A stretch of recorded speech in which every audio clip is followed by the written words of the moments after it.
Hey everybody! So one of my students, Beth, sent in a question about Warrior One and what on earth happened to it, because I very rarely actually teach Warrior One in my classes and put it into my flows. Beth's question went like this: what happened to Warrior One? Is it something to come later? Is it a more advanced Warrior Two? Or is it a yogic mystery? It was such a good question, and I actually get asked it quite a lot, so I decided to share the answer with you all. So first of all, what is Warrior One? It is a lunge position. You've got your front knee over front ankle, the back toes are slightly out, you're grounding down through the back foot, and you're reaching the arms up and overhead. One of the main differences between Warrior One and Warrior Two is that the position of the pelvis. So in Warrior Two, where the position of the pelvis is moving away from the front leg, in Warrior One, the pelvis is turning towards the front leg. And what was Beth's question?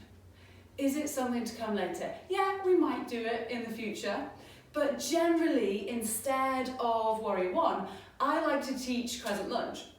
So I like to be up on the ball of the back foot, back heel lifted, hip points facing forward, reaching those arms overhead. The reason I like to teach crescent lunge, first of all, because when I did my original teacher training, that is what they taught me to teach.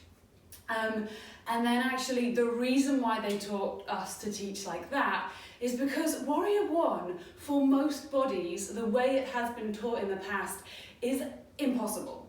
So the way it's been taught is from this stance to try and square the hip points to the front of the mat. And you can see my back hip is not squared off with my front hip, and I am trying, and I am not bad at yoga. For most bodies with the feet and the legs in this position, it is impossible to square the hips off with the top of your mat, to keep the hip points in line with each other.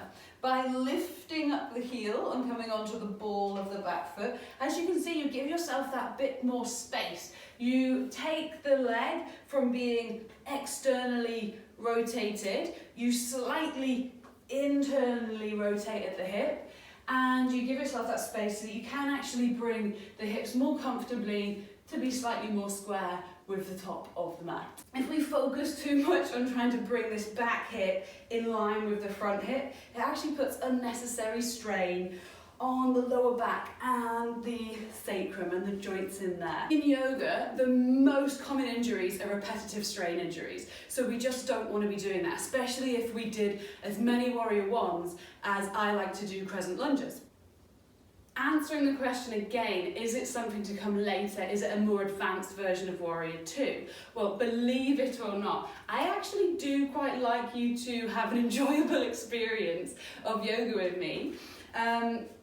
And if I assume that most of the beginners coming to my classes are possibly a little tight in the hips, a little tight in the hamstrings, it is beneficial for you to be practicing Warrior Two before you start to practice Warrior One.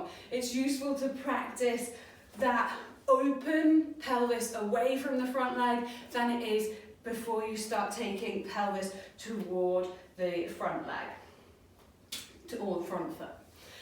So I think that has answered Beth's question, but I would also like to take this opportunity to ask any other questions.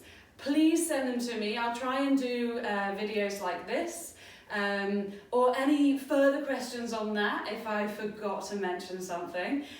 Please get in touch and let me know. And maybe I will have to put a Warrior One in at some point to my next few flows.